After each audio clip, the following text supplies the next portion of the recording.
This is Talkaoke. This is a pop-up talk show. Welcome. Come and have a seat. My name's Mikey. What's your name? I'm Janet. Janet, welcome. And Casey. And Casey. Margot. Margot, come and have a seat. Come and sit down. Come and have a seat. What's your name? David. And Rob.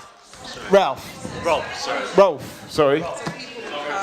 Oh, Rob, sorry. I don't know. I had a mouthful of food. Okay, that's all right. That's fair enough. Come and have a seat. Come and get involved. So, it's always tricky, you know, when people have just seen a film, especially a powerful film, to collect the thoughts and, you know, make sense of it. You're still processing it. But nevertheless, I think, you know, we're in an environment, in a very friendly environment, and it's sometimes good just to share what we think and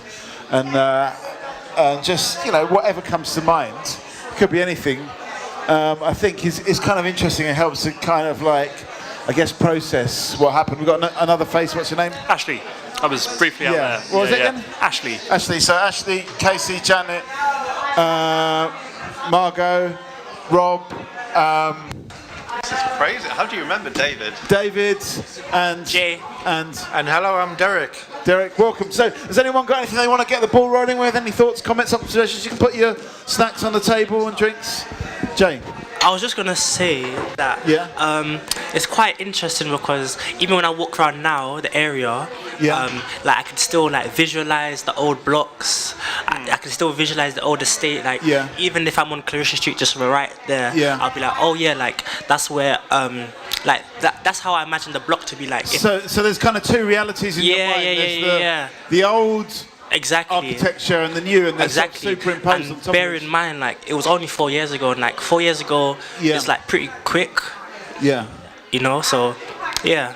So it's in a way, it's a completely different area, Janet. Well, I've been here for about 30 odd years. Yeah. So a lot of the people that we saw on this film, they're sort of a lot of them have passed away. So it brought back a lot of memories to me. Yeah. You know, and I find it quite moving and quite sad. I mean, is it a good way to remember them? Is it a good feeling, or is it a sort of mixed feeling? To me, it's mixed because, you know, it's quite a shock to see like how some of them was living. Yeah. And though I knew them all, I didn't realise that it was that bad. Yeah. So it was kind of like, oh God, you know, that's so sad. Yeah. Yeah. So no, it really hurt me. That did. So there's quite a sad, quite a kind of gnawing thing. I mean, did other people know some of the participants in the film? I was really sad to see Bruce. He lived below me. Yeah. And he died after he moved out. But it was really sad because they bricked up the flat above him. And when they bricked up the flat above him, there was a water leak, and they never went in and fixed it. So for the last part of his life, he lived with a flood coming into his flat from above. And when I saw him, and I was just so sad. It left me feeling real sad. Yeah. And I really want to know what happened to his Alsatian, because he had a massive Alsatian. I don't know what happened to him. Okay, so there's, in a way, it evokes more questions than really answers. Yeah. I think the Alsatian died. Yeah. It was very old and it passed away. Right. Okay. Okay. The thing, by the way, is any of this being recorded today? Yeah, we are recording. We're going to put this up online. Good. So we give you. We were just talking about it a minute because I think it's some great stuff being said here. You know, and I think it's very important that it's some sort of record that's kept. Yeah. Just to say this, as I mentioned earlier, I'm an ambassador and I'm a members representative for Crisis in the homeless situation. Now, when I say I'm an ambassador, I'm nothing to do with the company, right, of Crisis. I'm to do with the actual homeless people that go there. And I think that the actual company itself, I'm not in great favour of how they've used the resources that they've got. Yeah. They have become another very corporised company type of thing. And there's a relevance to what I'm trying to say in a second.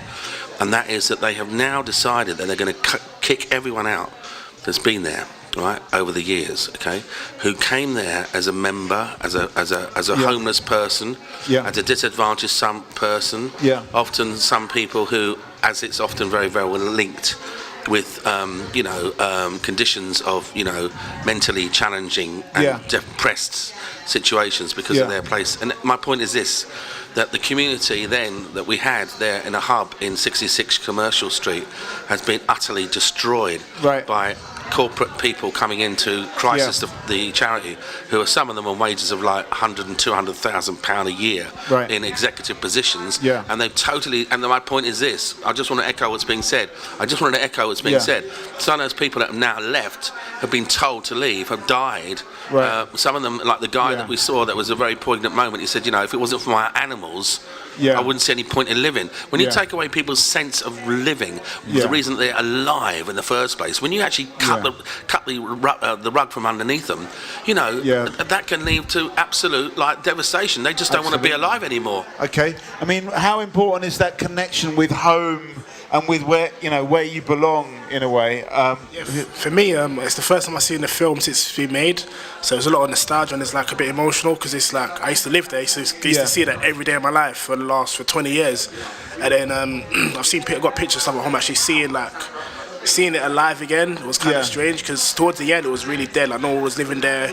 We were like one of the last people to leave. There wasn't much going on, but actually see people moving around, seeing like the people that you see the people every day in your life, but you don't know what's going on with them because you got your own problems, your own situations. So it was just a bit strange seeing it again. That's the main thing for me. I mean that. Sorry. I mean, would you like it was there again? Do you miss the old? What do you miss about it? In other words. You're missing something. No, I don't miss anything. I don't miss anything about it. I mean, but you miss the people and you miss. No, not really. It's more like it's just a case of it's where I grew up. It's where I lived. It's home, but it's the places weren't the best place in the world. When they were doing a little tour thing around the estate, around or just by the canal, there was some like a cycle tour group going around. This geezer was talking about the estate like people that lived there. He was talking, there's all these like it was history. Yeah, but he was talking like, there's all these prostitutes going on, or drug dealers again, things like that. But I said no, like people actually live here now, and we're not like that, He was sort of the story was given wasn't the real story. So actually, he was making a big story. Okay, I'm just going to go to Casey. I mean, do you remember the old estate? Oh yeah, of course. I remember I used to live there, and I don't remember it like yesterday. I remember it through people telling me, but I remember my house wasn't all that nice, but I do miss it because I miss. And when you see this, do you feel? I mean, do you remember any of those old people? I remember a lot of people back there. Yeah. I remember. I don't remember a lot of them, but I remember all the people that I know now as well as because I remember growing up with everyone. Because I mean, I think there's this connection that a lot of people have touched on between home and people are talking about alive and it being a lifeline, and what's that connection between more community. There was a more community spirit then than what there is now. Because I lived just across the road, and we lived in the old flats like they were. And all the community spirit went. Because you're locked in your new homes, and it was just a different atmosphere. You're more isolated. Yes, you're more isolated, and I think you find that you're more alone, because, like I used to say, when we moved over to the new houses over there, I said, it's going to be really sad because everybody just put their key in their door, and that was it. You never saw them maybe for another 2 or 3 days, and I said, the sadness about it, that people are going to die here. And nobody's not going to know for days. And they laughed at me. And then this little old lady, Hillary, she passed away, and she was there for 3 weeks. Is this in the old block or in the new? This was when we moved over into the new block. Right.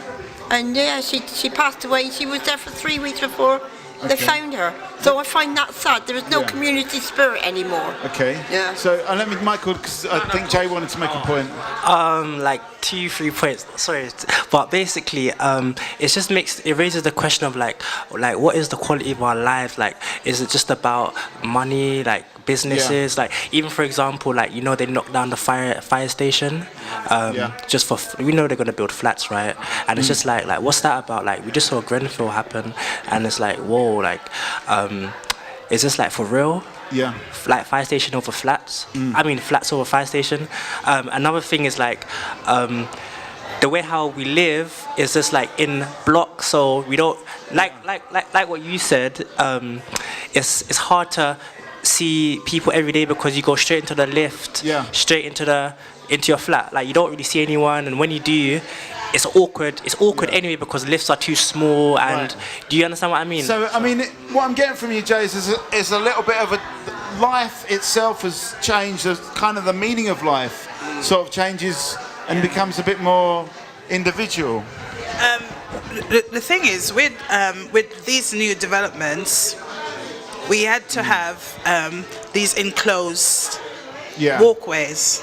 The old blocks, they were open. So basically, even if the courtyard was in the middle, so if you're looking, you're walking, if you're on your balcony and you're looking out, you'll see someone every day. So that also helps to bring people together, while now everything is enclosed. And to get that, for it to be enclosed, in order for them to get this safety by design, that's what they're building. And it's the same with all these developments. Right. You know, there is no more open walkways. You know, everybody just go into their flats. And you know, that's it. Do you think it changes a sense of life? Because that's what I'm getting. I think it does. I think it does. It does. Yeah. What life is. Yeah, because you're not seeing everybody on a day-to-day. You know, you might not see everybody every day, but you know, you would see somebody. You know. Yeah, you have that connection with people, I suppose. Yeah. The interesting point about it is, it's actually, you've hit the nail on the head, and it's a question of balance, because I was talking to one of the guys that was part of the conversation earlier, who was living here in the 1990s. In fact, they made a community film about it. He was a community advisor, and he was here to help people with their situations on the estate. There was a far greater sense of community, but there was also, he mentioned when he first moved in, he was burgled 3 times in about 3 months. And, you know, it's kind of, you know, with the isolation part of it, there comes a more of a secure situation as well. Like, and people feel also, in some ways, maybe that they're a bit safer, but they've kind of got the balance wrong. It's over-tipped the other way too much. It just needs what exactly you describe perfectly well. You know, that sense of community, that you're looking in around each other, you are included as part of one thing and not just boxed off. But at the same time, you want to feel safe. I mean, so the open, you know, I love the open walkways, but in a way that lent itself to people just wandering wherever they wanted to wander, and there could be anybody, not just people that you knew. Jay, you said that your final point was security leads to insecurity. So just to follow up on that statement, more security leads to more insecurity. So when I say that, I mean because we have so many fobs. I'm not saying like fobs are bad, but because we have like the fobs, 2 doors to get into the block, underground parking, it's like what is it really about? Because suddenly. Sorry, I haven't really articulated it properly. But well, that's okay, because maybe if you give us half of it, maybe someone else will complete it. Do you know what I mean? But what I'm saying is everyone's just overprotective about their cars and locked away. We're locked away. I mean, I think this is question. I mean, I think also it's another point you made about life actually being different when you're not there on your own. So this was just about before, in the 70s, when the estate maintenance was withdrawn. What happened by the time the 1980s came, when Stan, I think his name is, was talking about, so he was part of this film which was called Haggerston is Not Just Heroin. And there were loads of burglaries on this and everything, but also crucially in that film, the caretaker on this estate, the cleaner, had been dead for 6 months, but was still on payroll, and Hackney didn't act on it. There was a real systemic running down of anything on this estate, so therefore, crime was rife. It was literally neglected completely. There was rubbish was mountainous. Right. Okay. Tracy? I want to add on the fact that it's safer around here. It's safer than where I used to live, but after, let's say, 7 o'clock at night, you can't go around the shops because all the kids from Haggerston area all come around here on motorbikes and wheelie all down the road, and it just stops you from going round the road because you don't want to get the other week. I was looking out the window and I saw the lady shout. She got mugged on this road. She lives just around the corner, and she was walking down, and 2 boys ran up behind her, snatched the bag off. Right. So on the road, on the street, that is still that sense of. It's just there. every other night, like from 7 o'clock to 3 o'clock in the morning. You just hear. Yeah. How important? Oh, give us a final thought, though, Derek. Are you off? Are you? Okay. How important is that sense of security of that kind of? There's a really good way of doing this, right? Because I've seen them. Like I said, I've been looking for a place. Like I've been in a single room for about 40 years, one way or another, and one thing or another. So anyway, I've just seen these places in Bloomsbury, right? Yeah. And they are like gated estates because actually the whole thing is one block, but inside is the community hall, or what do you call it? The courtyard, a whole courtyard. So you're all looking into one courtyard. So it's all part. You're included in one thing, but you're self-gated, so you're very secure. I mean, do you think that's what they should be doing? Well, that's what Prince Charles, funny enough, of all people, you know. Good old Charlie was saying that for the last 20 years. He's been saying, don't destroy the old estates the way they were made. There were two open, these estates, and they were still, have always been like the Lambeth Boys. If you've ever seen that film, The Lambeth Boys from 1958 or something, it's a great film to watch on YouTube, and it's about the same sort of thing. They had a community area, but also the estates could be very dangerous because anyone could come into the estates. Anyone from outside can come into the estates with their gangs and create problems. But if you do it the right way, you can be very secure within your own estate because they can't come marching through your hallways because you're all locked up, and you've got a community courtyard where everyone actually gathers and bees together, or a community like gardens, which you've got in places like around West London, around Kilburn. There's lots of places where I grew up where there's lots of places like that. So what I was trying to say earlier, what the lady was saying, is a question of balance. They haven't thought this through. They haven't thought this through. They've isolated people, made people too secure and insecure at the same time without thinking about the community. David, you had something that you wanted to say? I mean, what about this question of balance? And how important is security and feeling safe, not feeling the threat of crime? Then again, you need to feel connected to your community. Yeah, of course. Well, I was involved with Andrea in the production of the film, and I think one of the really revealing things was when we had workshops out on the balconies, and we were talking about issues of security and how, yes, there were problems with other people can walk past your flat and it's more easily sort of to rob.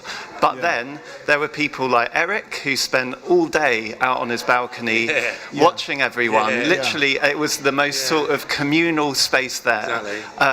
And that was this sort of passive surveillance. It's someone there just being able to see if anyone else is coming in and a bit dodgy. I guess a sense of people being around as well. Yeah, and this is the big difference between what was built then and what is built now. There was a public spiritedness, there was an openness, there was a porosity, there was a real sense of community just in the building before, and that has been lost, and that's a great shame. Okay. Totally. Okay, I mean, with this architecture we've got here, is there any way to get that going? Because we've got it now, I suppose. Casey. I don't think you can really, like now, they've just done that over there by the shops. I don't see how they can do it. I mean, I want to say get a gate, but like if people actually need to come through here, they can't do it. So they should have thought they should have thought this before they start building it. When they was knocking down the old flats where I used to call the Red House. All right. Was it a question of not thinking? I mean, what do some of the other people think that haven't said anything yet about this? I mean, is there anything good about this new development? Is there anything sort of like this? I mean, the thing is, the new development, I mean, from what we had before, the flats themselves were structurally sound. Unfortunately, I think these are not going to last as long as those old flats. But in terms of what we had and the condition of the flats, these are much better. Right. You know, and we have to, I mean, I was part of the whole consultation, and the community, the people that lived in the flats was consulted on lots of things, you know. So, but it is. I mean, what do you think about this question? How damaging and corrosive is the element of crime or the fear of crime? I mean, I think the fear of crime is always greater than the crime. Most times, people always fear that something's going to happen. It doesn't mean that things will happen, you know. And I think we just all have got to police ourselves and our neighbours, and when you get to know the people, you know, I don't know, but Okay. Yeah, I just wanted to say, because this has been an education for me really, because I moved here in September, didn't know much about the area. And one of the things that I remember from when I moved here was when I came to view the flat. I got the train in, the overground in to Haggerston station, and I remember thinking, that's good, there's an overground station there, that's good links, whatever. And I remember walking through here and seeing the community centre and thinking, great, it's a community centre, it's really nice, things going on, that kind of thing. I live just over in Livermere Court. And I wonder, because I don't know how long the overground station's been there for, I wonder how, 2010. So this is kind of when all this was happening. What impact that had? And you're talking about sort of people from elsewhere coming in. I wonder if that sudden connectivity had a negative impact as well, in addition to the development. Well, I mean, what do people think about that? I mean, and I guess also, Ashley as well. There's a wider picture of the things happening more widely in Hackney and in London. It was touched upon in the film. Has that had a positive or a negative impact? On your point, I feel like because the overground, there's so many like new people suddenly, especially for like the Haggerston community. If it might feel like for some people, there's all these people from the outskirts, other boroughs. They might not understand like what Haggerston was, or like all the things that people used to call it, heroin, the capital of Europe, things like that. And it's just like those people wouldn't understand where Haggerston came from, but suddenly like they're going Shoreditch, having fun, they're coming to Haggerston, it's cool, edgy, life on the edge sort of thing. So I would just say that Is it going to carry on being cool? I don't really know. Now it's the hipster capital of Europe. That's what it is. And so it's all like about gentrification, which is happening absolutely everywhere. Is gentrification, and it cuts two ways. To be fair, it kind of brings up an area in some ways, and it also is a lot of social cleansing going on, ethnic cleansing going on. There's a lot of people being moved out. They can't afford to be here anymore. So actually losing a community left, right, and centre in that respect. The lady over there would like to say something. Okay, was that Lorna? I mean, basically, I was going to say the same thing. People are feeling excluded. They're not part of whatever is going on, development. Decisions are made, the protests are made, people protest, but yet still the council just go ahead and do whatever they want to do, and so people feel excluded. Is there a way to I'm going to take Michael, because I just want to. I'm going to come to you in a second, but let me just go David and then you. I just wanted to come back in on the point of the overground and what it's done. I think the most revealing thing was when the hoardings around the demolished estate were put up. The city mills was always defined by what it was near, not what it was. Oh, it's 10 minutes away from the city. Oh, it's half an hour from central London. There was no celebration of the place because they were trying to disown what the place was. The other thing that you saw on the hoardings were, we're building a lively, diverse, vibrant community, as if the community that was here wasn't that. Actually, the community that used to be here was much livelier, diverse and vibrant than the one that's come in. So I think, on coming back to your point on what's the, how do you resolve this place as it is, well, the fucking wonderful thing is most of the people are still here, and they are the people that make Haggerston. They're the people that defined what the estate was, so they're the people that should define what the new place is. So there should be more ways to bring people together. The point is, are they allowed to continue? I'm not sure actually how the situation is. For example, if you, I don't know, you're on an estate, you usually have a sharehold in the estate. In other words, you have a say. This was highlighted recently with Grenfell, wasn't it? Tragically, obviously, but that they weren't. They said they were going to having meetings with the management and the council representation and the managing agencies, and normally then you would have a say in what you were having done on your patch. But I don't know whether people here actually have a power, not just a say, but a power to actually change or do or say what is going to happen. Because only that way, to my friend over here as well, who brought it up very, very well, can we actually reverse things that are not good on the estate and make them better. Because if you have no power, all you can do is chirp. Let me go around with this one. Do people feel the power? Do they have the power? Can they get more power? power? Grab the mic. People don't have power that live round here. Yeah. I live on Stonebridge Estate, which is just over there. I've only been there just 6 years this year. Yeah. And I come from the country where you say hello to every single person that you pass, whether they're your neighbour or a stranger. But when I moved here, well, when I first moved to London, I lived on Pembury, and we had such a wicked community there. Yeah. You know what I mean? Neighbours knew each other. I go downstairs, I crawl under cars with the kids. You know, play hide and seek. But you can't do that on our estate. Yeah. I got something going on August bank holidays a couple of years ago. I live on Loanda, and this was in Phoenix, like a little get-together. Yeah. And I approached I spoke with the council, and they said unless we got a TRA on the estate, they can't supply us with any funds. So everything we do on that August bank holiday comes out of our pockets. Right. There's no funding for everyday working people. Okay. I was going to say, in a way, I disagree with you. People have the power. People have the power, but we've been led to believe that we don't have any power. They've taken away our power, but we have got power. So if we come together, we form your TRA, that's where the power is.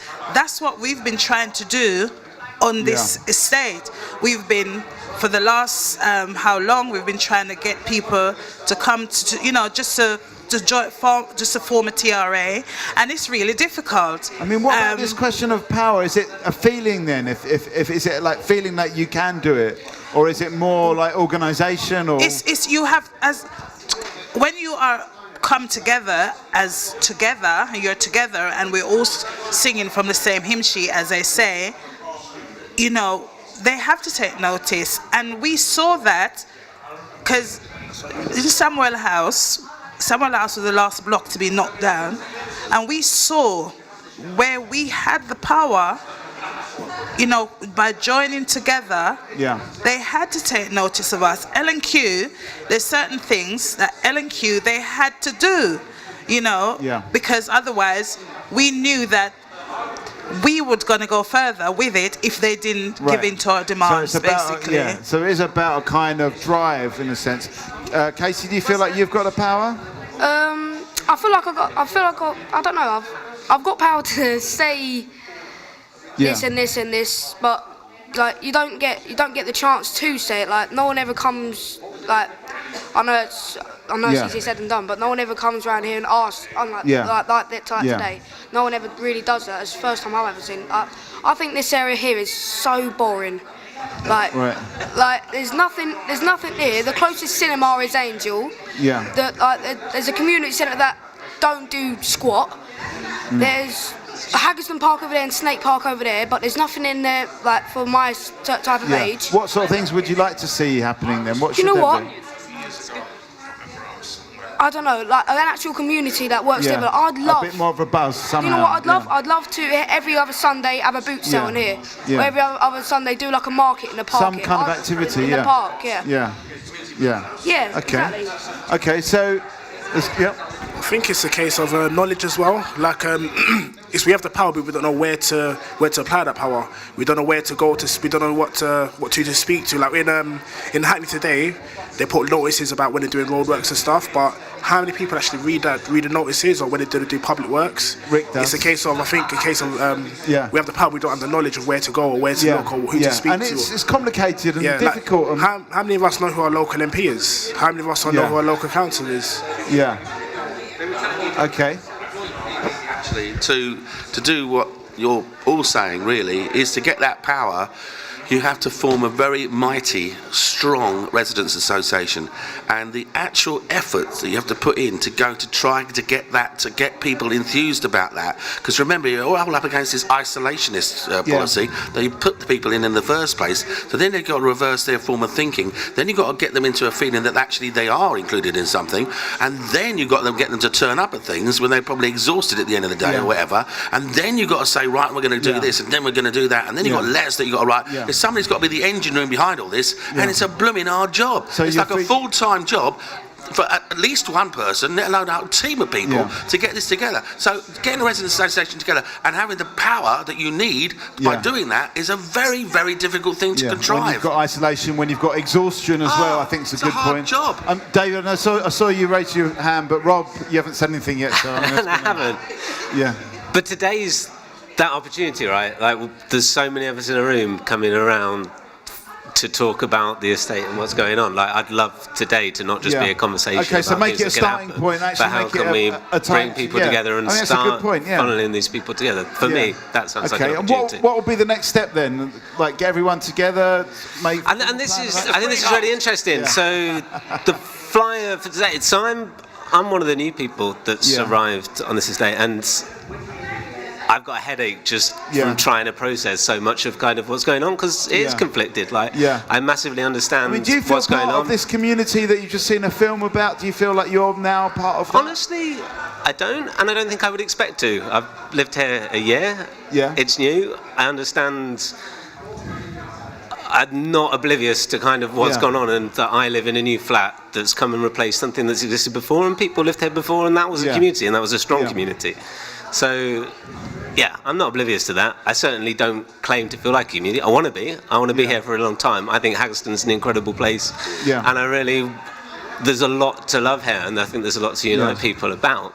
And I'm interested in how we could take this next. And I just on that, with the flyer through today about the forum and this happening, it was really difficult to find any more information about what the forum was, or what that kind of vehicle was. And I think that's maybe where I think about the next steps. So, how do we do that? I mean, it's been said before, like, the information needs to be really clear and multiple channels as well. Andrea? So first of all, I think the Martins, who, I don't know if you know Martins, but Martins we met also at another screening of the film, and he asked, and I didn't even know he lived on this estate, he said, what can I do? I've just moved to a neighborhood, and I said, just join your local TRA, and there he was, and he's been amazing. So it's about anyone, this place is for everyone who lives there. It doesn't matter how long you were here. That would be crazy to think, oh, you have to be here 10 years or whatever. When does it start, right? And so I think it's about us shaping something together for the future. Now, in terms of information, I want to just say an example. Trying to get even this thing onto the website of this thing is a burden. Elam tried really a lot. I spoke in person to the people here run it. I'm about to despair. I don't know any longer how to make it work, how to bring the information out. We need, and we are all trying for months and months and months to get information about the LMF out. We can't leaflet because I can't get into your building, all this stuff. The LNQ doesn't distribute the leaflets. If we were to print them, who's going to do it? How are we going to solve this? It would be good today if we can find a way of solving this somehow. Okay. Yeah. Have you got, Casey, do you want to say something? Maybe we could get I want to say a billboard. I don't know, outside the community centre. Right. Put it there. Is a billboard being Oh, yeah. I just want to sum up here. So, I mean, where do we want to go with this? Do we want to talk about new people coming into the area and how because Ashley's only just a year. It's for quite a long time, and Rob as well. What about those people? How do we bring them into the community, or do we want to talk more about the information that's around and about? So on Casey's point, it's all about solutions, right? So I agree with what he said about boot sale, like, because at the end of the day, loads of people have clothes or things, and we want to earn money, right? So it's just like, you think that's a good idea? That's an easy way to just get things rolling. But at the same time, it's like what you said about the hoardings, like, who it's aimed at is like, it's about class, right? So it's like, it's like 10 minutes away from the city or half an hour away from whatever, but it's like, is a boot sale like lower class, working class? Yeah. Do you get what I'm saying? Well, what do you think? Well, what do I think? Yeah. Oh, I'll be happy with a boot sale. Yeah. Do you like the boot sale idea? But of course. Well, do you think? But at the same time, too working class? Is that what you're saying? Yeah, I'm saying, like, is it too working class for the new Haggerston? Yeah. Is it perception? And That's all you have to do. It's a vintage sale. It's not a boot sale. It's a vintage sale. Vintage sale. Okay. Okay. I don't know. Antiques fair. Yeah. Well, so maybe ask Ashley or Rob. Would you come to a boot fair? Yeah, absolutely. I mean, Yeah. Everyone loves a boot fair. Yeah. Should it be called? Should a boot fair for you? Should it be called an antique? Should it be called a vintage fair? That's right. Or should it be? Vintage fair. It appeals to everybody. We could call it. Probably we can have a carnival. Haggerston Carnival during the summer, so we can organize people. Everyone come there and we. We used to have a street fair in Laburnum Street, and the council used to allow us to shut the street off from end to end, and both of our Haggerston West and Kingsland used to come together, and we used to have a street fair, so you can have traders come, you had a day, you had face paint, you had everything, and we got that funded. And the thing is, the LMF itself can fund it, but we haven't got the amount of people to run it. Our Tenants Association, as Martin's been running to the ground because he hasn't got the time to do his work and to do all the red tape that comes with being a TRA. Loads of licences needed and loads of money that you have to pay the council for you to get the licence just to do something in the community for your community. So they have you absolutely screwed to the wall. Okay. I mean, is it? And that was a year that we did. Then when we started demolishing, then that idea got waylaid and that stopped being done, and it just didn't come back again. Do you think with enough people, maybe even here, to get it going, it could be revived? But remember, the thing of it is when we were whenever all of this was started, a lot of the people say what you saw in the film. A lot of people were retired. A lot of people had been around for a long while, and you didn't have the pressures of everybody needs to be at work, everybody needs to be earning something, everybody needs to be doing something. I mean, Michael mentioned this point about exhaustion, that people are exhausted and they're kind of, You get in the door and think, I don't really want to have to go out and do that again. Rob, you look like you wanted to say something? No? I didn't know that point, sorry. Okay, Maybe it was a case of someone needed to get in touch with the local councillor to say, right, this is what we want to do, what can you do to help us? Yeah. I mean, is it the question about? Sometimes they will, but it's we need. Okay. I mean, it seems like there's a bit of a groundswell here. Now we've got a new face to say, well, come and have a seat. Come sit down. We've got. Wait, just while we're. Do please, come on, sit down. We've got Deb, we've got Casey, we've got Ashley, we've got Charles, we've got Jamal, we've got Lorna. I forgot your name, sorry. Nee. And we've got Derek, and we've got Jay, and David, and Michael, and Rob, and Margot, Janet. What's your name? Sarah. Sarah, welcome. To let you know, this revolution starts here. You're either in or else. Okay. Right? So you think the revolution starts here, right? Oh, absolutely, mate. I tell you what, we're making notes and names and numbers of where they live at the moment as we speak. Okay, so all right, they've got the Corbynistas right behind me here.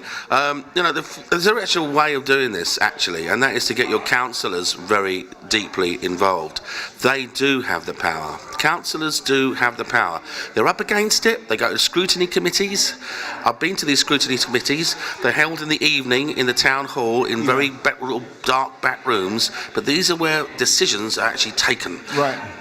And that's where you have to get into them. That's where the nitty-gritty is going on. And if you can get the councillors on your side, and by the way, you can go there as a member of the public, as a citizen, as a taxpaying council, what you call it, you person, you can go into these scrutiny committees and you can raise hell, babies. That's the way you do it. You have to go through a process to get into them to change the environment in which you're living. Okay, I'm going to say, Charles? Yeah, well, we're talking about organising. I'm going to say, Deb, hang on. When we talk about organising any function on this Haggerston estate, we don't need the council to be involved because this is a private estate. So it's only L&Q which has got to authorise it, and being authorised at L&Q is LMF, which has got to pass that to L&Q. What's LMF? LMF is the local management forum, which we are part of, and we are the one who can. I mean, where do you stand? Because you've heard a lot of people say yes, we can do it, and there's other people that say no, we can't because the only thing we need is unity. As long as people need it, it can be done. If people don't want it, we can organize it, and if people don't turn up, then it will be just a waste of time. But if people want it, we can do it. There's no reason. We don't need the council to get involved. At the end of the day, we can close off here, close off all the roads and people can't do anything here. I mean, do you think it can happen? Is it just a question of just starting here? It can't happen because we can't fund it. So it's not good. We have to look for someone else to fund it. So the money is there already? The money is there. Okay. As long as someone is stand up and say, let's do it, then we can organize that. So, is there anything stopping like a street party happening, or? What, the council? But I mean, Charles is saying the council don't need to get involved. They do? Do they? These are private. Okay. They've got to get their little cut out.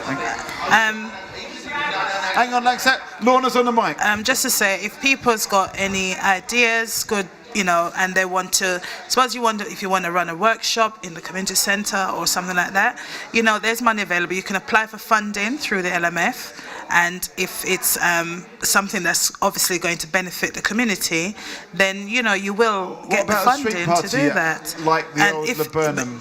If you have come with the plans and you apply for the funding and it's okay, then there is no reason why you wouldn't get that funding. Okay, so the money's there. Derek. What's your name? Mikey. Mikey. What's happened here is there is no residents' association. Right. And the LMF was operating as a residents' association. Yeah. But the landlords decided to take away their rights to do anything but allocate the funds, funds that paid for tonight. It's a really good thing.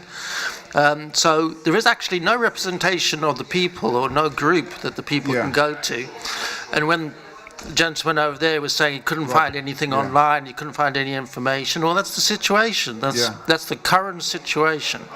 The LMF is a very good group and they distribute the funds, but there is no organisation that puts the community together to make a street party happen or anything like that. But there is something good that's happened. The landlord was operating the LMF and operating what was supposed to be a residents' association for over a decade. And what they did was they used their powers to take control of the people to get what they wanted done, which was build what we see here, which is what the movie's all about. And it's happened and it's been successful. And now they've backed out. And the very first meeting of the LMF that took place without them was 2 weeks ago. Right. And it was the greatest event for me that I'd ever seen, because instead of it being a controlled meeting, all of the people that were there got to say exactly what they wanted to say and try and get things done for the community they wanted it to be done for the community. And I see hope from that. So this is actually a starting point, and it's a starting point, but it's also the same players that have been around for decades now have the freedom to get things done that they want to get done. Okay. So you're more positive about this, and you think all these ideas like the street party, the boot fair, it can happen? Yeah. I'm going to say that I think that's absolutely brilliant news, and I think that's just exactly the right lines that you need to take. But believe you me, there's a good old health and safety that comes into all of this, and insurance, and then you have to qualify where your money is going, who it's being spent for, by, who's making the decision on spending that money, where is that money coming from, how is it being allocated, should it not be going to other reasons. So there's a lot of form filling and bureaucracy. There's an awful lot of that going on, but whether you like it or not, even if it's a private route, roads and stuff like that. But okay, I mean, is there somebody there that can do this bureaucracy and form filling? What I'm saying is that means that we need L&Q's permission. Grab the mic, because we need L&Q's permission to use their roads because they privately own them, not Hackney Council's permission to use their roads because they can't do nothing down their road. Haggerston Road and Clarissa Street they own, but they don't own the little ones that go in between us. I mean, what do you think? Michael. But also, we own our own budget. They don't own our budget. We own our budget. Are you sort of agreeing with Derek that there is a possible? No, I don't agree with Derek. To be fair. Yeah. I don't agree with Derek because I don't think that we've been played as an LMF. I can't speak freely in any LMF meeting I've ever been in. I've always spoke my heart and I've always tried for my tenants. And I've never been made to feel that I can't speak my heart and I can't disagree with them. I can. But what about now? Is there not I understand what you mean and I understand the way you think that we've been played by them all this time. But we were the ones who got the funding and we've still got the funding and we've still got the power. It just means that we've got to get more organised and have the power better. But without a secretary, without a chair, the only reason the Tenants Association doesn't exist is because Martin's couldn't get a secretary and couldn't get a chair. You have to have 4.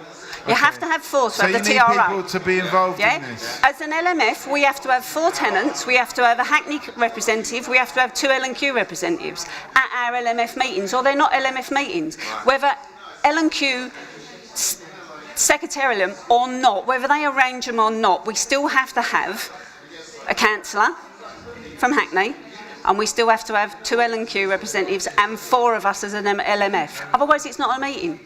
And that's what we signed up to. And yes, we can make our own agenda. And yes, we can change our agenda. We've got an AMG, we can do whatever we want. But the only reason the TRA didn't go any further, because Martin's couldn't get anybody to do the other 3 roles.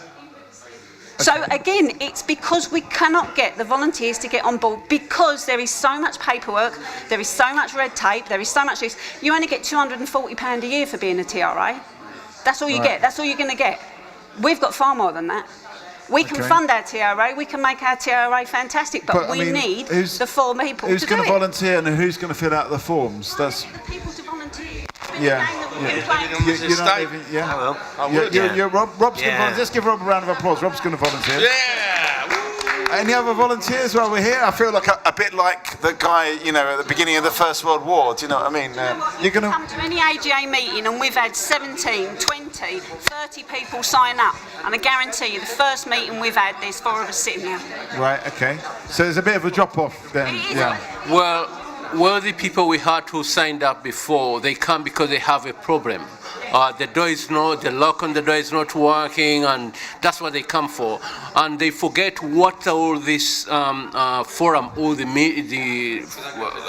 tenant association is all about. They just feel that it's only because my door is not working, that's why I have to come here. That's not the thing. We have to make sure we have a more So it's a bit changing the mindset a little bit to be, United we stand, or divided we fall. Okay. I mean, could we get a surge of volunteers, of people actually helping for the right reasons? We've got Ashley and Rob that have stood up. Derek, I feel, is very positive. Are you a volunteer? Have you volunteered? I'm a volunteer, but I believe the LMF does have a lot of money, and I believe the LMF are willing to pay someone to help make this happen. Would they pay someone to fill out all the forms? Oh, I'm sure they will. Absolutely, definitely they will. What do you think? Okay. Discussed what we're going to do. The whole thing of doing it is discussing how we go forward and what we do, and going with what we've already got and seeing how we can change that. Then I have got no problem that if we have to involve someone to do that. How many times have we had meetings? What was the lady at the last meeting that said to us, "You've not had a secretary in 20 years. Why have you not had a secretary?" And I said, "Because you never volunteered. You was at the first meeting, now you're at the last one, and 20 years I ain't seen you. So do me a favour. You want to be a secretary? Meeting." Okay. Is it about using some of this money to pay people to do the forms and then get the volunteers in, treat them well, get them doing I don't know. What do people think? I feel some people are more negative. Maybe they're the ones that... I think what happens, right? People feel, if I come to a meeting, I don't know what to do. I don't understand anything like this. But I think until you come, you don't have, nobody's saying, "Oh, come here, take these minutes," right? You come, you listen, nobody's forcing you into things, and then, you hear the different language. It's no different if you're learning French or Spanish. You tune in to what you're hearing, right? You understand about the budgets. You understand about what cladding is or what this is. You know what I mean? You get to understand the different language that's been spoken. You get sucked into a world. And you will come and you'll understand. But I think people are fear of, it's all these people that goes that they know about it, I don't know about anything, so I'm going to look stupid and stuff like that. No, when I first started these meetings, I didn't know anything about anything, but you come and you listen and you understand, because we're not stupid people, you know what I mean? None of us are. So the way around that is exactly what you just said, really. In other words, what you do is, like when you get a game in front of you, I don't know, it might be Cluedo, Monopoly or something like that. If someone sat down and read all the rules and instructions of the game before you even started the game, you go, like, "Mate, I tell you what, leave it, right? Okay, just get on with it, right?" But if you start playing the game, right? You learn as you get stuck in. It's very simple. So you get stuck into the game, and then you have to give you £200, and then I'll get one house here, and blah blah blah. Right? And it's simple as that, right? So basically, you just get stuck in. Don't be afraid to be a part of the game. That's all. Okay. And it is almost like a game. You know, in fact, actually, we are playing Monopoly here. You know, I've got one house on Kent Road or whatever. Yeah. You know, but it's like it is like that, and it's like just getting used to how the whole thing works, and then getting to know people, and people help each other. People really want to help each other. That's the thing we lose in society. There's tons of people. I mean, I do crisis every year, and we are actually inundated. We've got far too many volunteers. We can't. You know, we have to say, sorry. After about we put the notice up for about a week before, about a month before Christmas. We've got no room left for volunteers. We've got thousands of more people who want to come and help. There is a desire to help. There's a great desire for people to help each other. There's a great desire, and it's suppressed by this flipping red tapes and bureaucracies and all that sort of stuff that goes on. The red lines all the time is stopping people from actually doing what they just want to get on with, and scares them. It scares them away. Okay. That's the trouble with it. Well, do people feel scared by all the bureaucracy, by the red tape? Do they feel scared? I think it's a general thing, like when you're doing your taxes or whatever it is, going through all the forms and everything, it's like, fucking hell, what's all this about? Yeah. Or when you want to try and apply for something in general, we have to go through, if you're applying for a job and you have to go through 10 pages, it's a daunting prospect. So I think it's not just a case of doing this, it's a general thing where there's so much bureaucracy and red tape, it is just a bit overwhelming, you don't want to do it. Yeah, okay. And nobody's going to look at you and think you're silly because you don't understand this. I don't understand what this means. No one's looking at you and thinking that, you know? Okay. Fear of fear itself. Yep. I think the danger would be to see all the bureaucracy as stopping you from doing it, rather than how do we leap over that. And I think the most beautiful thing about the I Am Here project, the project that put the photographs on the windows, was that was a really visible manifestation of the residents' power. That was the first time that they showed, we are here, and it was up there for 5 years. This is who we are, and it transformed the estate. And the most beautiful thing that it did wasn't that display, it was the fact that the other residents realised that people cared. So from that, they painted murals over the rubbish bins, they put out planters, they put a tennis table and a blackboard and chalk. It was that big symbol of change that catalysed everything else. So, I reckon you go big, right? The first thing, you go big. I love the idea of the carnival. Have a big carnival. That's the first massive event. Everyone can see it. It's so loud, right? You interweave every road. Just blast people it's out. Not boring, like Casey said. You just ensure that this is like a real transformative moment. You can't ignore it. This is Haggerston. It's not going into Dalston. It's not going anywhere else. And then you put flyers around and say, do you know that was an idea that one of you had, and if you've got anything else, then come to one of our meetings. So, okay. And there's plenty of advice you can get for that. The Newham Council Carnival that happened before the Olympics in 2012 was one of the best ever. It was just amazing, with a marquee tent, with a dance floor, with bands, and everything going on, all the community coming together, loads of stalls, loads of food, different types of food from all over the world. I mean, there's so much you can do, and get all the community kind of groups together, get them all getting a stall together, so they can actually advertise themselves to the rest of the community. Okay. That's how you do it, and it can be absolutely brilliant. Come and have a seat. No, I'm happy standing. Should we just blow this money all in one go? Should however much it is, just blow it on a massive party?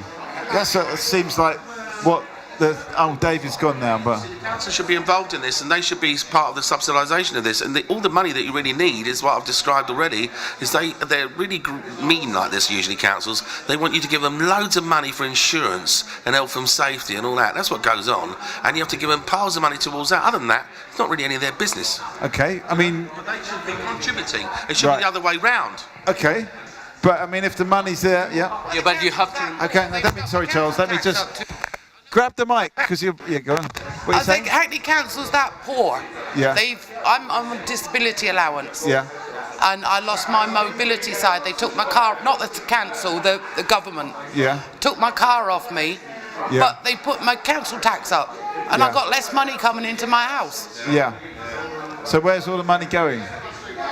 Okay. I could say, but I hush my mouth. Yeah. Okay. I could say I'd hush my mouth. Well, I mean, this is the free-form talk show. This is the time to say it. Yeah. So, I mean, where do we want to go?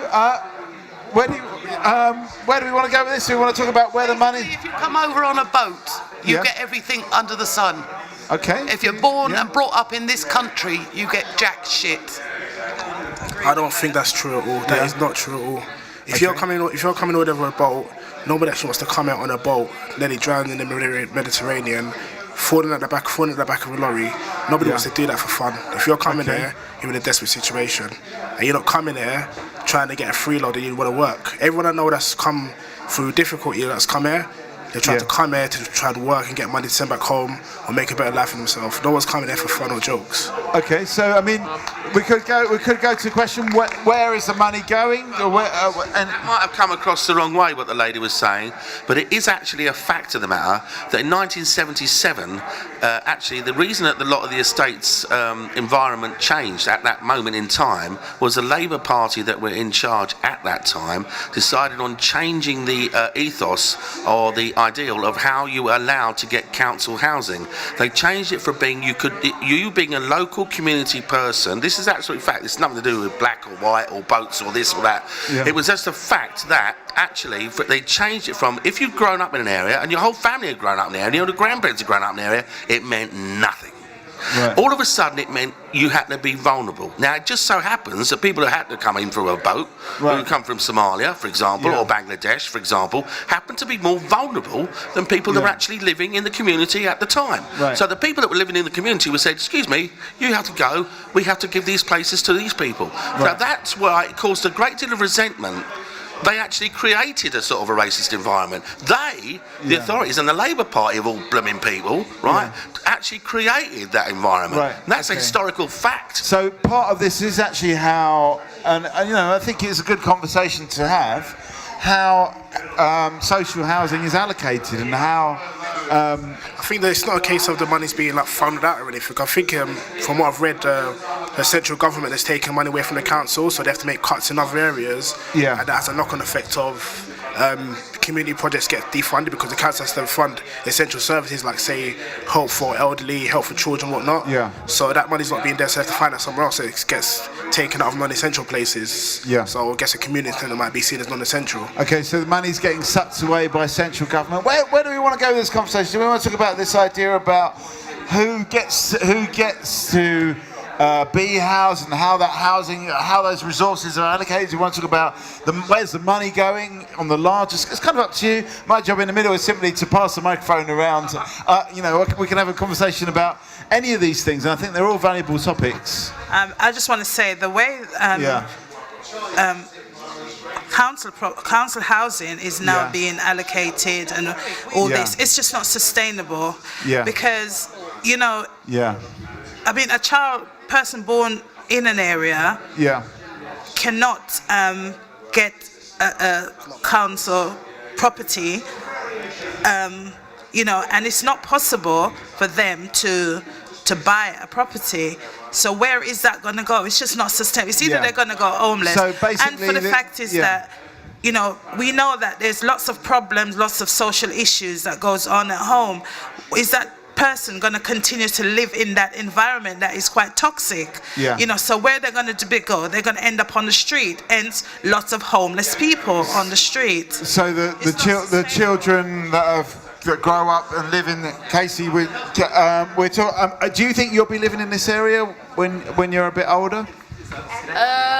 Depends on what my mum and dad says, really. Yeah. Okay. I'll tell you what will. I'll tell you exactly what will.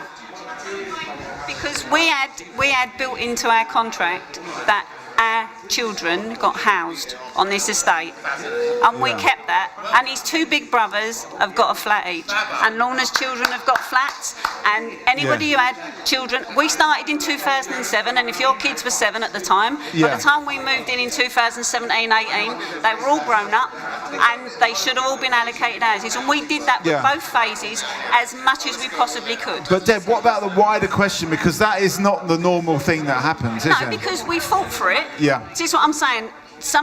we go back to when it was the concept of it and what was going to happen with us and how we voted from being council tenants to housing association.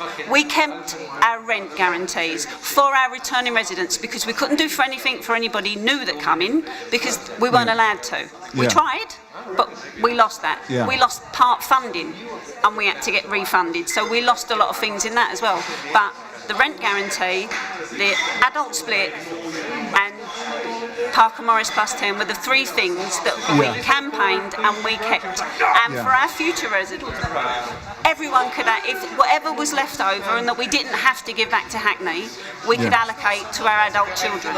And moving forward with L&Q, we've always still said that when things come up now, it should be that returning residents and children of residents should get first dibs on any social housing that comes up.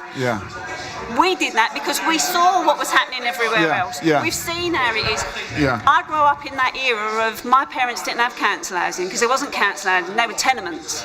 So my parents were in tenement housing, and then when the council come along, you got your council house. I remember saying in the 70s you could buy keys for 500 quid and have a flat. As long as you knew a brother of a uncle of a John, Fred and Harry up Hackney Council, you could buy anywhere for 500 quid in Hackney. You know, and they lost their right to build their own stuff because of their own greediness and their own nepotism. They lost the right to build their own housing, the councils, and that was why it was taken away from them and housing associations. So all the rule changes and all that lot come into so in the 70s it was quite corrupt and there was a lot of dodgy deals going on. And the 80s. Which is quite important. I don't know who would be here that it would apply to, but it might be somebody that you know. I'm dealing with homelessness. And one thing that did happen was last year on the 27th of April, there was a bill which passed through Parliament called the Homelessness Reduction Bill on the 27th of April 2017. And that meant that if you're a single person, right, particularly this applies to a lot of males, to be fair, right, but it is actually a single person, and you're homeless, right, you are, by that council, which you have, you know, links to, they have actually a duty by law that they've been avoiding for a very, very long time, right, to avoid anyone being housed because they're single, because they ain't got kids, and they ain't got, all the rest of it. So basically, a single person, and this law went through the House of Lords, was unopposed by the House of Lords. It's been going through the whole process, white paper, green paper, this paper, that paper, and now on April the 3rd, I can tell you, it will be law. On April the 3rd, so if you've got any friends or anyone you know single, who mates of yours or anyone like that, who's single and can't find any place to live, and the council is shilly-shallying and saying, and you're right about the unsustainability, that is the problem. I don't know where they're going to put them, but we'll probably get some of these blooming flats back off the foreign investors that have just bought them and left them for nothing, right, and left them empty, which is just a crime. This country's being absolutely pillaged by people that have nothing to do with us. But by law, on April the 3rd, that's in a few weeks' time, you by law must be housed by the council. They can't turn you away. If they do, they're breaking the law. Okay. I mean, is that going to, do people feel that's going to change things? No, you say no? Actually. The problem is there's a systemic problem in that there is, generally speaking, there's not enough housing. There is a housing crisis, not just in London, the whole of the UK. Every city has a housing crisis and waiting lists for social housing. So that's one problem. Secondly, you have there's the right to buy. That's still in law. If you're if you're a council tenant, you can buy your own home if you can afford it. But obviously, that's taking more housing out of the housing stock. In the building that I live in over there, it's owned by the council. There's council flats in there, and there's flats that are now private because landlords have occupied them, bought them, and then rented them out to people. So, there's just not enough housing. I think that's the main issue. One of the problem is that the money when the council sold off those council properties, they are not allowed to use the money to make new properties, and hence the council house shortages. Is that because the government have got their friends to become private developers and to build, and obviously they're not building enough properties that's required, that people requires, the amount that people need, you know. So because the councils were the ones sort of like main landlords to build all these properties and housing associations. So let me get it, are councils still not allowed to build houses? Are they just going to use that money? Will they be able to once they lost the right for good? Okay. Buy thing really winds me up because you know it was okay, like it sounds good, like right to buy and all that, and in principle I kind of half agree with it. Yeah. But then if you wanted to sell it, I think you should have had to sell it at a reduced rate as well and back into the system. Yeah, I know, but even then, you know, so you've got 5 years now of the market's value has gone up, blah blah blah. Yeah. So then I think you should have had to sell it at like whatever it was, 30% less or 30% of the price you bought it for, didn't you? So you sell it on back to the council. Yeah. You have to sell it back into the system. If you don't want to live there anymore, give it back to where you took it from. Okay.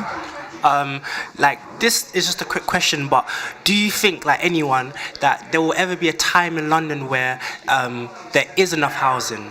Because so hold on a second. You don't think so? Because even though alright, so just to continue the question, there's so many like flats being built, like we see cranes going up every day, all around London. So it's like, will there ever be a time when there is enough? Yeah. Will it ever be the case, or will it? Yeah, I don't think there will. The government will always find an excuse to build more housing. It doesn't. All this house building though doesn't seem to ease the housing crisis. For every house that's built, there's 5 kids born. Yeah. Right. And there's 5 houses you need. You know, so you can't. The population's for everyone. Okay. Is it about the population just getting bigger and bigger? How long's the housing crisis been going on? Because London has always been the biggest city in the UK. Yeah. And people always want to move to London because it is the biggest city with the most jobs that pay the most. So is it a case of that this housing crisis has been going on since God knows when? Or is it now? Because I mean, when slums were around, there were that low quality house that people just were thrown into just to had to have a roof over their head. So I think the housing crisis is always going to be a situation where because people want to live in London. Everyone wants to live in London. So the more houses you build, the more people will come to London. Okay. Hang on a sec, Michael. So there has been this sustained period over the last maybe 20 years where people have been moving from other cities in the UK or other places in the UK to London. I've read something recently that trend is changing. There's now more people leaving London than are coming in. And of course, Brexit happening next year as well. Who knows what's going to happen to London as a sort of place where people go, because it's not going to be as much of a global city anymore. So maybe we're entering a new phase now where there will be more houses. But still, there might be the enough crisis houses is so huge, though, so it's not going to change quickly. Because of Brexit, maybe there'll be enough houses. Sarah, Janet, you haven't said much for a while. Any views on this? No? I just think lots of cities are going to struggle with housing and maybe get there, but places like London, Tokyo, New York are never going to get there. You're never going to house everyone. Because they're a metropolis. People come in, there's too many people all the time, and you kind of can make the system a bit fairer. By putting rent caps on and providing a bit more social housing, but I don't think a place like London can really. What about this question? Because I think one of the big things coming up here is how the community keeps getting fractured by getting redeveloped. Is there a better way of doing that, or is it just always going to be redeveloped to more and more flats? And there is a better way. Yeah, I think just really briefly, I guess they've got this idea in London where they have you build a new development, so and so much of it has to be social housing. If that was working on a bigger scheme and it was really implemented, that should work, right? Okay. So you build some luxury housing, you build affordable housing, social housing, all at the same time, and then you also put the money in afterwards to actually fund the community, to get shit off the ground and to bring people together a bit. You can't just build the housing and then expect things to just work, you know? Okay. So. All right. Okay. So don't just build the housing, it's actually afterwards when the real hard work starts.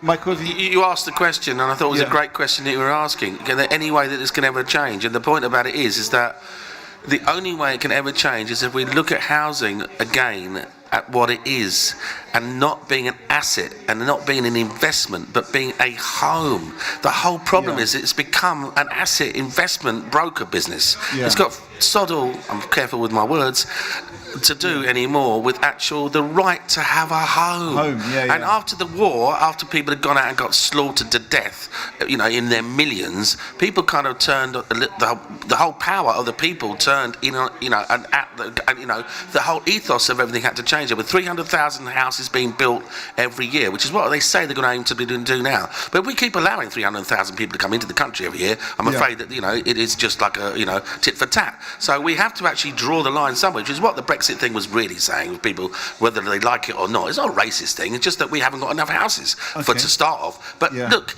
I mean, if we could build more houses for everybody, then great. Everybody come here, let's have a big pie. That would be just absolutely fabulous. But also, I think that it should be written into human right. It is a human right to have a blooming shelter, to have a house, to have a home over your head. That should be a human right. There should be no questions more about it. And all these investments and all these blooming brokers and all these foreign people, Chinese and Russians, who didn't give a fig about anybody's soul, don't give a fig about anything but the money and the cash that they're getting in.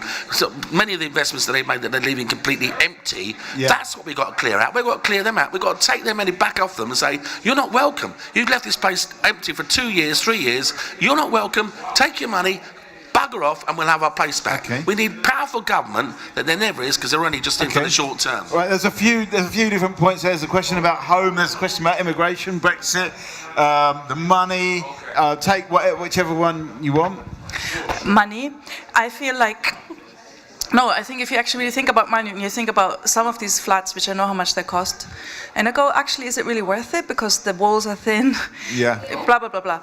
So I feel we're actually all on the same side. Young people, I mean, I don't know how much, but it's a high rent, right? Like, there's a lot of sacrifice. People work a lot in order to be able to afford to live in this city now.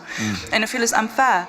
It's unfair because on everybody, it's unfair for everybody, right? So, and I feel like who's profiting from this are certain people. So again, we come back to the idea of power. I feel like, how do we actually take power collectively for each other to make a world that is more habitable in a true sense, right? And like more of a home.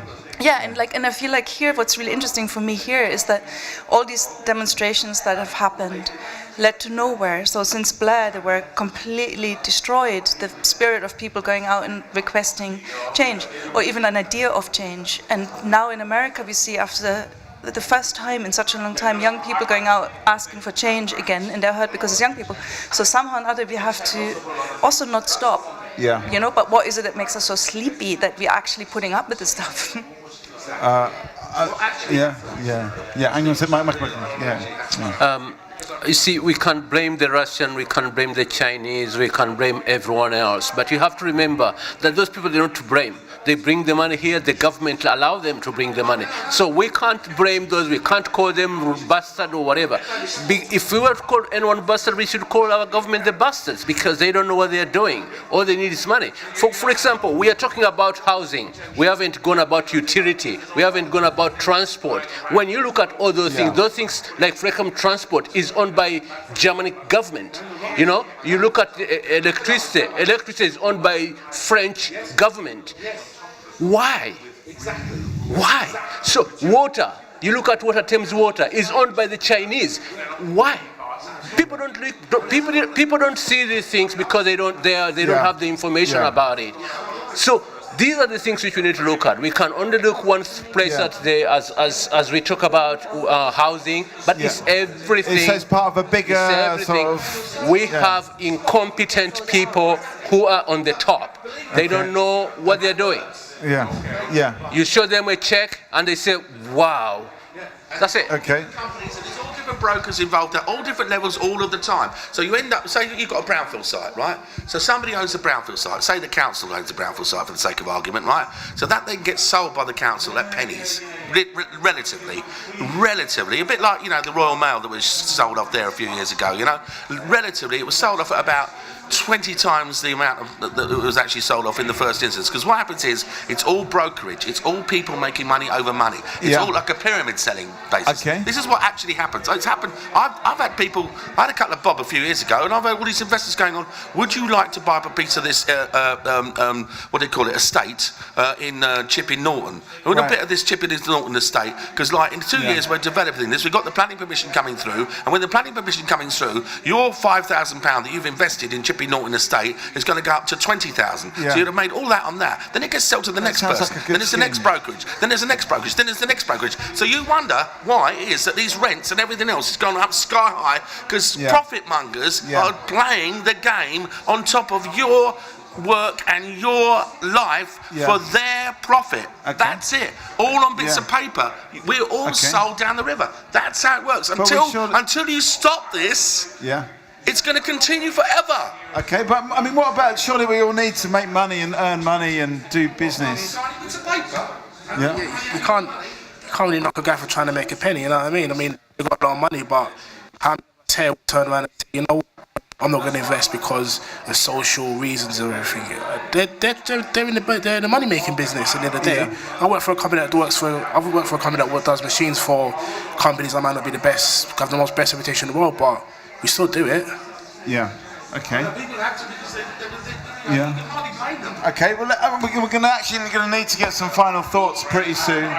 But let's. Okay. Announcement is this: we have a really strong TRA, which is a tenants residence local management forum.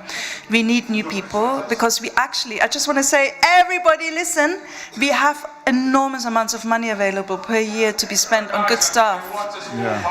And we have to make use of that in a way that's, you know, that means that this community, that's sustainable, that this community centre is self-sustainable, that it also is for the community. But we are funding this community centre at the moment and we don't benefit from it, for example. There are so many things we could do, and so the more people join... Well, there's a guy over there called David who wanted to blow it all on a giant street party. No, David, street party is good. But the thing is, we have the power to withhold, for example, funding for this thing, or request certain things. We are the funders. We have the power. We have to use it. But also, you'll be pleased to know we've actually been enlisting volunteers. So we've been going on. How do we find out when the next meeting is? That's a really big question. Okay, when is the next meeting? We don't know. We don't know. I mean, you have take people's email and stuff like that and forward it. Really. I'm going to bring a. Let's get everyone's email and address. also, there's also the community centre steering group that you can sit on to make some changes to this community centre, you know, even though Hackney Council manages it, but, you know, things can be done. Okay. You know, again, you know, it's the power we have as a collective, you know, we have to do this. I've got one in the van. I make sure I email everybody. I want to start a ping pong club. You want to start a what? Yeah, I want to bring 3 ping pong tables down here, store them in the shed out there, and every Thursday we play ping pong. All right, great. Good stuff. Good. Sabitio. I don't know if you're going to get an audience for Sabitio, but you know, I might come along. But my fingers, Yeah, I think what we should do is, everybody listen up. Put your email address and contact details, and then we can try and arrange a meeting. And I think we should start off by just everybody coming to suggest their ideas. So if someone says ping pong, Sabutio, just put on the ideas, because that way we can maybe find the great idea. And also everybody can also have their idea voiced. I'm a strong believer in everyone the idea growing. If everyone contributes to it, actually that can build up, you know, and that can, you know, I think that's the way to get a really, really good idea. About their ideas. Anyway, I'll make a suggestion now. You could call it, rather than making it kind of scary, sort of, I'm not saying it is that scary, but Residents Association, you could make it Friends of Haggerston, or Friends of the, you know, so we're all together in a kind of a way that we're just trying to help each other. That's the thing, rather than making so much of an officialdom kind of ring about it. Official, okay, What about youth?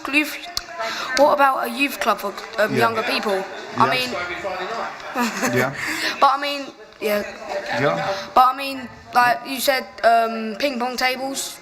If we all band together, instead of people out there doing whatever they want and getting involved with gangs and all that, they could actually be in here, I don't know, learning a new language or playing ping pong or actually getting involved with other kids around this area because stuff. Yeah. What's that? They have computers upstairs, but I don't think they've got any classes going at the moment. But the computers are upstairs. There are computers ready to go. Yeah. Okay, well, we're going to get some names. So let's maybe just get some final thoughts for this session. We've talked about a lot of different things. Well, my pleasure. It's good to be in the middle. Well, thank you. Who ate all the those little the jelly babies? Yeah. They were going around the table. They went around the table 3 times, and then they all disappeared halfway around. I had the last 3, so I'm going to say that. All right, let's get some final thoughts. Maybe a little bit more positive than who. By the way, there's loads of food there. If people want to eat it, we're still going to be packing up, and packing up the food is part of that as well. Okay, so everybody's going around leaving their contact details. Whom do we need to speak to, possibly here now, to actually propose a possible date soon? Because at the end of the day, a lot of times people say, oh, let's arrange a meeting, and then it gets forgotten. We need to get the person that we know that person, because if we don't hear... okay. All right, okay. So if you could sort that out, then okay. Is there a date for a meeting? Can you propose a date for a meeting? There is no date for a meeting because I've not heard back from Simone from L&Q. Can we suggest a date here? Yeah. It's usually every 2 months. We had one last month, so next one would be in May.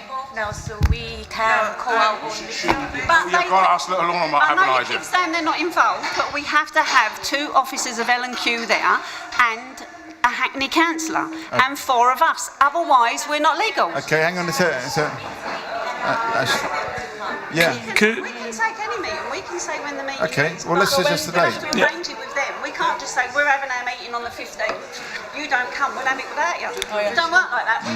We can suggest dates and then they can come back. All right, well, let's suggest a date then. It's like, can we not have an EGM, like an extraordinary meeting, just to get together and put something down? Because if it's going to be May, that seems like a little way away. Maybe can we have something in April, just stuff? And then, pre-meeting. Okay, you agree? Yeah. Okay. I think if we have a meeting amongst ourselves, then we can propose all our ideas. We can back the ideas that we feel we can push through, and then we can arrange a meeting with councillor, L&Q people. Can we get access to here then to arrange a meeting ourselves then? Yes, we can through Gocknall. She allocate when we can have a room and when we can only have the room when it's not being used. We can have it free of charge when it's not being used for any other activity. Anyone want to suggest? Should we suggest a date? There is a doodle or whatever software that we can send everybody, and people say what date they prefer, and then what the majority works out this software. That will be the date. So we're going to do a doodle poll. Okay. Yeah. All right. 3rd of April. 3rd of April. Okay. Right. 3rd of April. That's like in about a week's time. Okay. Just to say, whatever activity we do need volunteers. So whether we have a carnival, a car boot sale, youth club, whatever, coffee morning, volunteers are needed. So, Okay, so I think everyone around the table is volunteering anyway. I'm just going to say that by default. Who's going to do the doodle poll? Are you going to sort out the doodle poll? Yeah, can you do it? If I can get the emails. Okay, well the emails are coming. Good. All right, there we go. I do all the emails which we have plus the new ones, and I send them all to you in a few minutes. Okay. All right. So we've got all that sorted out. Can we have some, just from my point of view, to have some closure, and this includes you, Janet, can we have some final thoughts for the whole film, the whole discussion, before and after the film? Let's just get some final thoughts, and then I can eat some food. We can, Derek? I'll go first if you don't mind. I'll say something positive about the film. Yeah. I used to live 27 Lowther House, and I didn't talk to the neighbours as you did in those days. It's a little bit dangerous talking to the neighbours sometimes. There's some good ones, some bad ones. Best to keep yourself to yourself. And as they bricked up all of the different doorways, my neighbours disappeared. The next neighbour disappeared. And eventually, this lady here became my neighbour, and I went on to marry her. So there's something positive that came out of it. Congratulations. Fantastic. You're just waiting for the right neighbour to talk to, obviously. Okay, let's get a final. Do say so. Someone. I just wanted to say thanks for putting this on tonight. I think I've lived here a year and I've learnt more about the area in 3 hours than I have in a whole year of being here. So a massive thank you for doing that and for putting that on. As a new resident, as I said, I've got loads to process. Very conflicted in many different ways, but also really enthused about kind of the opportunity and this amount of people coming together that care about the area and want to do something, and looking forward to being part of that with you all. So thanks very much. Thanks for coming and getting involved. Cheers. Janet, have you got What do you want me to say? Whatever you're thinking, tell me what you're thinking. I don't know what I'm thinking. You'd like to say. I don't know, because so much is going on. Yes, I'd like to be, all I can say is I'd like to be involved with something. Once it starts sort of kicking off, I'd like to volunteer for whatever. So, you know, I put myself forward for things like that. And I just hope that, you know, we can all stick together now and we can make something out of it. Okay. Yeah. That's it. That's good for final thought. Yeah. Yeah, thank you, Andrea. You know, you've always put on good events here as such, and it's also good to see a lot of the residents from the past. You know, still using, you know, Lorna's always pushing for people to be volunteers, and thank you also for this time you're hosting, so I hope you get a good meal. My pleasure, my pleasure. Final thought?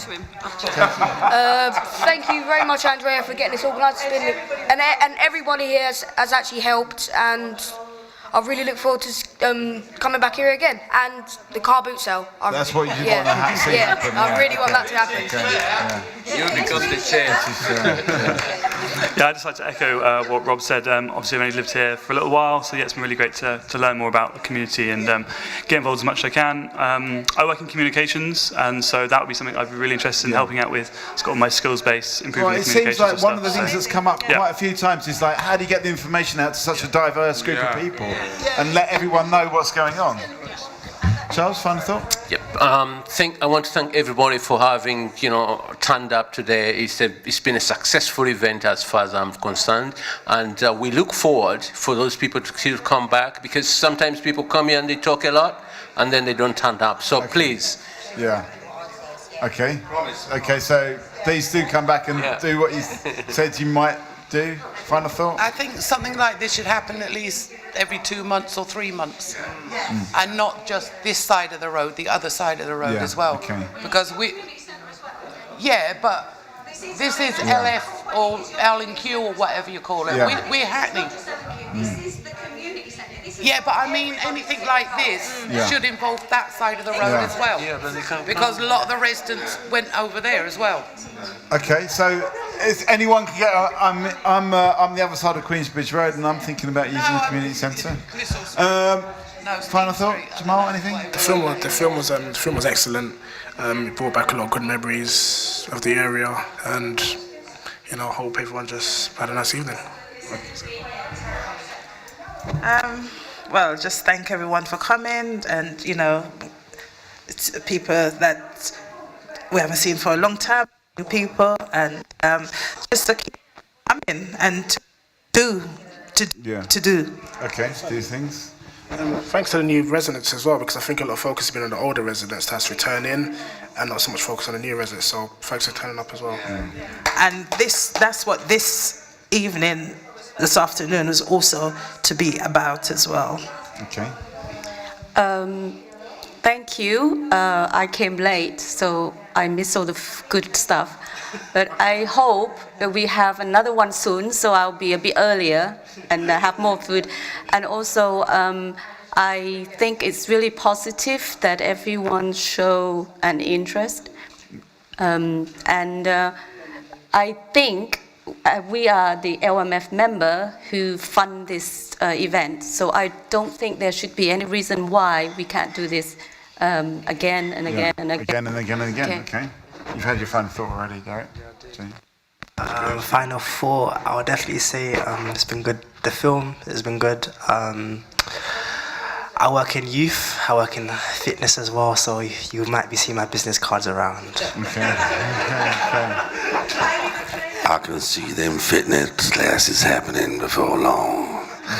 Big time. Zumba and all that, yeah. Or boxing. Is it going to be boxing? Boxing classes? Boxing training? Anyway, Michael, final thought. I want to... all right, sorry. Look, I love boxing. Josh is a mate of mine, Anthony Joshua. Anyway, I just want to say, Andrea, what a great film. It is a historical piece. It's like The Lambeth Boys, if you check that out, if you've never seen it before. Great film, yeah. And that film was going to stand the test of a long, long time. Far more worthwhile than all these Hollywood shitbusters. Right? That's the first thing. Second thing is also, Andrea, thank you so much for inviting me and making me feel so welcome. I really appreciate it. Thank you so much. This goes for everybody because everyone makes everyone feel so welcome. Yeah. You can have your final thought in a minute.